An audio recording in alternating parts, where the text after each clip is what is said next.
আজকে তোমার বাসন্তী পূজা দেখতে তোমার বোসবাড়ির যে মচন্দপুরে রয়েছে সেই বাসন্তী পুজো দেখালে তোমাদের চলে আসবো। তো আস্তে আস্তে দেখতে থাকো, পুরোটা দেখাবো কীভাবে উদ্বোধন হচ্ছে, মা কী করে আসছে এই বাসন্তী পূজা বোসবাড়ি মচন্দপুরে যেটা হয়ে থাকে। তো সেটা দেখাবো, আস্তে আস্তে দেখতে থাকো। প্রস্তুতি দেখাচ্ছিলাম কি করে লাইটিংটা হয়েছে। তো এখন অন্ধকার হয়ে যাওয়াতে পুরো লাইটিংটা জ্বালিয়ে দেওয়া হয়। তো লাইটিং হওয়াতে কি সুন্দর লাগছে দেখো। তখন প্রায় 6টা বেজে গেছিলো, তো সেই জন্য আলো আলো জ্বালিয়ে দেওয়া হয় এবং বেশ সুন্দর লাগছিলো। এখানে দেখো এই রাক্ষসী ঠাকুমার ঝুলির যে রাক্ষসী আছে সেটা দিয়েছিল, তো খুব সুন্দর লাগছিল দেখতে। ঠাকুমার ঝুলিতে যে রাক্ষসীদের গল্প আছে সেই রাক্ষসী এখানে একজন সাজানো হয়েছিল লাইটিংয়ের মাধ্যমে, তো বেশ সুন্দর লাগছিল দেখতে। তো এবার আর একটা ডোনাল্ড ডাকের যে বউ রয়েছে তার একটা লাইটিং ছিল, সেটাও আমি দেখালাম। এবার আস্তে আস্তে মণ্ডপে চলে গেলাম, মণ্ডপে হাতের বাদ্যির আওয়াজ হচ্ছে সেটা।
সামনে একটা দেখো ড্রাকুলার ছিল, ড্রাকুলার যে রক্ত খায় মানুষের, একটা মানুষকে ধরে রক্ত খাচ্ছিল। আর সামনে একটা পুকুর ছিল, পুকুরের মধ্যে বোর্ড লাইট দিয়েছে, তখন পুকুরের জলে দেখো আলো রিফ্লেকশনটা কি সুন্দর উঠেছে সেটা তোমাদের দেখালাম। এবার আস্তে আস্তে দেখো স্টার্ট হয়ে গেল ঠাকুর জানা দেখতে পাবো।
ছিল, যেটা কপিরাইটের কারণে আমি দিতে পারিনি।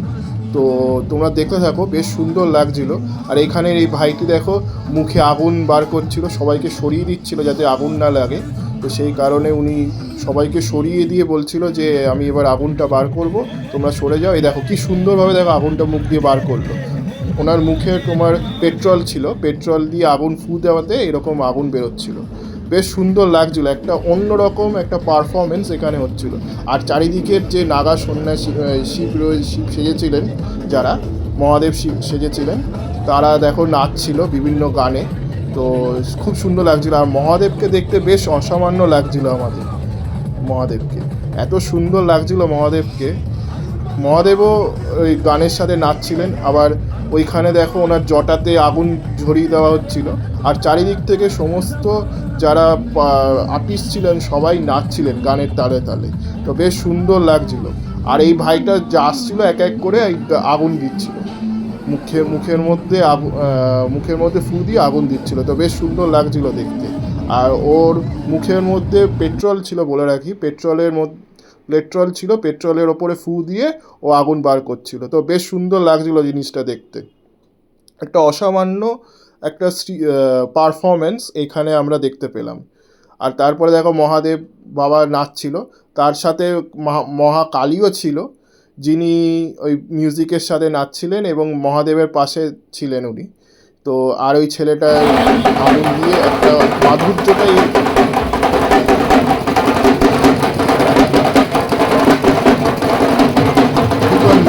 যাকে দেখতে পাচ্ছ তিনি হচ্ছে শ্রী রবীন্দ্রনাথ বসু, তিনি এই পুজোটি স্টার্ট করেছেন বাসন্তী।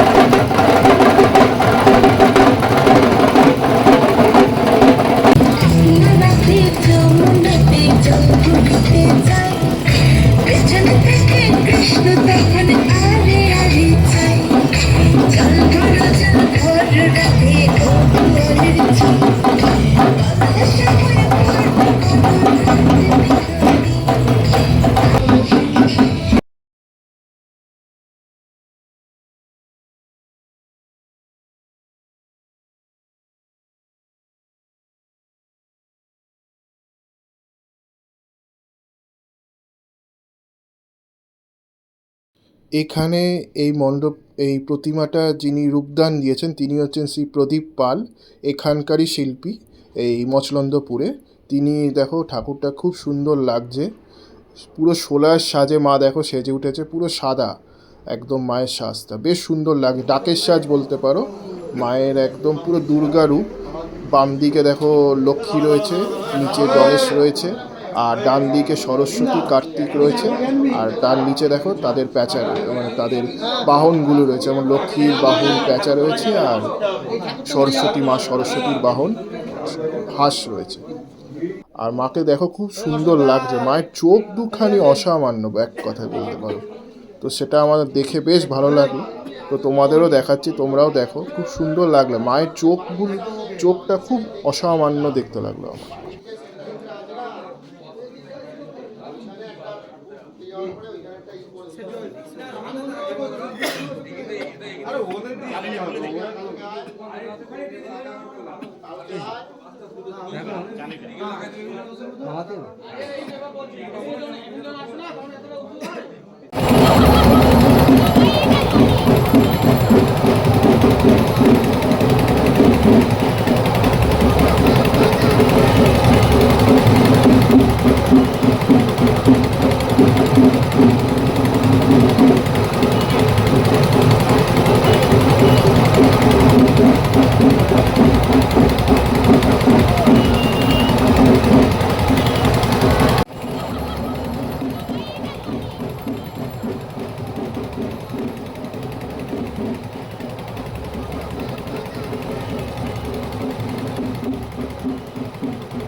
মাকে দেখো আলোতে কি সুন্দর লাগছে দেখতে, পুরো জল করছে সাদা রং, মানে এতটা ডাকের সাজটা এত সুন্দর লাগছে মাকে দেখতে, আলোতে পুরো জল করছে।